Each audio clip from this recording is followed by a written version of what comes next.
Okay, so question 53. The twist boat conformation of cyclohexane is about 5.3 kcal per mole higher in free energy than the chair conformation. Calculate, what they want you to do is they want you to calculate the percentage of twist boat conformations in a sample at 25C. So again, the only real equation we need here is the delta G equals negative RT ln K equation. We really don't need the delta G equals T delta S equation. We've already been given delta G, or the difference in the free energy. So all we really need is that and this gas constant. So we're going to take this guy, pull him over here. So let's just go ahead and try to put this in terms that are a little bit easier to visualize. So if you imagine cyclohexane and the conformations that it can assume, this is kind of a very abbreviated list. So if you look on page 110 in your book, it goes through a couple other conformations of cyclohexane. These are just two.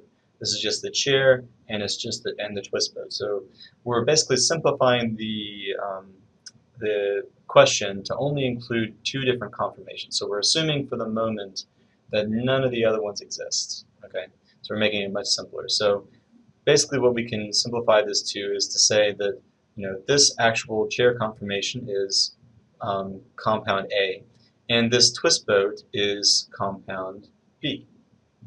Okay, and all we're saying with the 5.3 kcal per mole higher in free energy, so remember on the y-axis this is free energy, all we're saying is that the difference in energy between the twist boat and the chair conformation is going to be this quantity right here, or this 5.3 kcal per mole.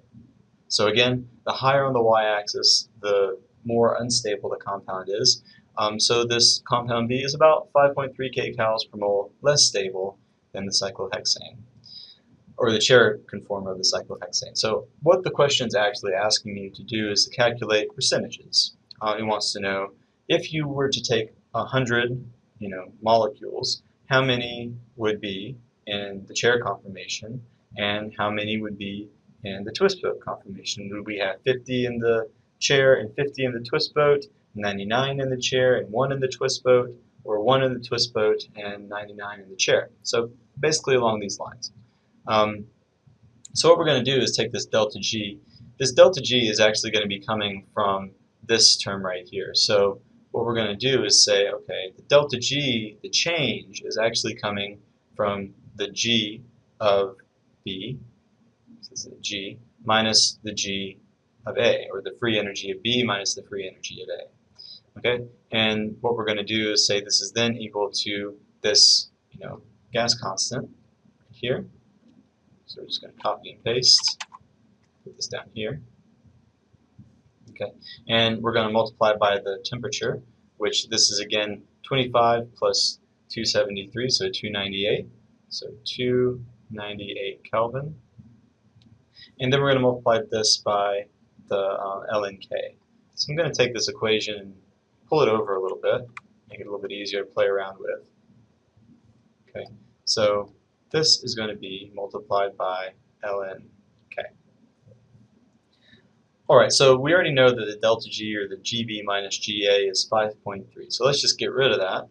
GB minus GA is going to be 5.3. So 5.3 kcal per mole. Okay, so pause the video and try to simplify this as much as you can. So obviously these Kelvin terms cancel out. So go ahead and pause the video, try to simplify it as much as you can. Try to make everything in terms of ln K. So we said that 5.3 kcal per mole is going to be equal to overall negative 0.592 kcal per mole. And I'm stopping here just to point out that if you simplify this equation any further, these kcal per mole units are going to cancel out. So we're going to cancel these out and get an ln K term, which we can then further simplify. Okay, so pause the video again, try to simplify. So this further simplifies to negative 8.5 0.95.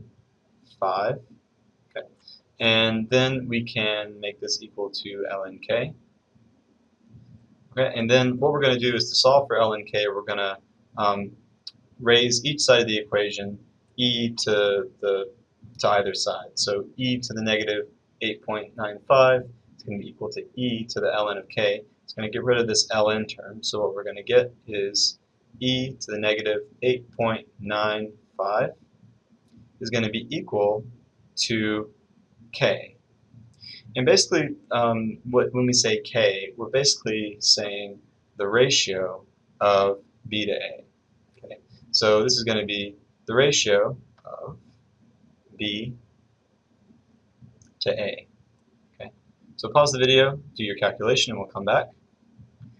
So overall, this b over a is going to be equal to 0.000129. Okay, so what this is telling you is that b is really, really small and a is really, really large in comparison to b.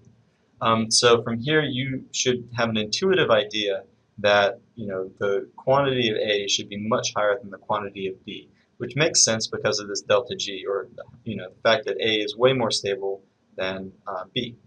Okay, so then let's put everything in terms of a.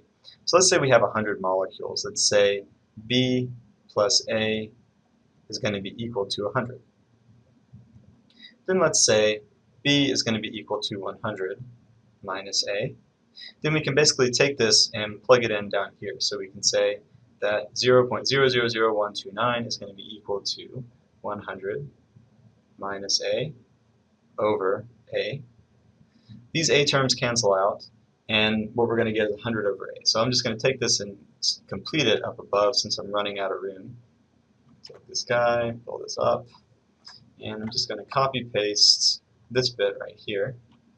Copy, paste, pull this up. Okay, so I'll go ahead and simplify this bit to 100 over a, and then minus 1. And so then we can just plus 1 on either side and say 1.000129 equals 100 over a. And so a is going to be equal to 100 divided by this. So we're going to have 100 divided by 1.000129. And so what we're going to say is, out of 100, we don't have to worry about percentages because it's already out of 100. So let's say 99.987% is going to be in this A boat conformation. And we're going to only have an extremely small population of B. So B is only going to be equal to 0.013. Okay, so only 0.013% is going to be this B version, or this twist boat version. So the point here is to compare just how much A won out over B. So you basically have 100% of the cyclohexanes existing as a chair boat or as a boat conformation, and the difference between the two is a small amount in terms of free energy. It's only 5.3 kcal per mole difference. And it seems like a really small amount, but this 5.3 kcal per mole makes a huge difference in terms of what conformation is preferred. Okay, so that's the overall point.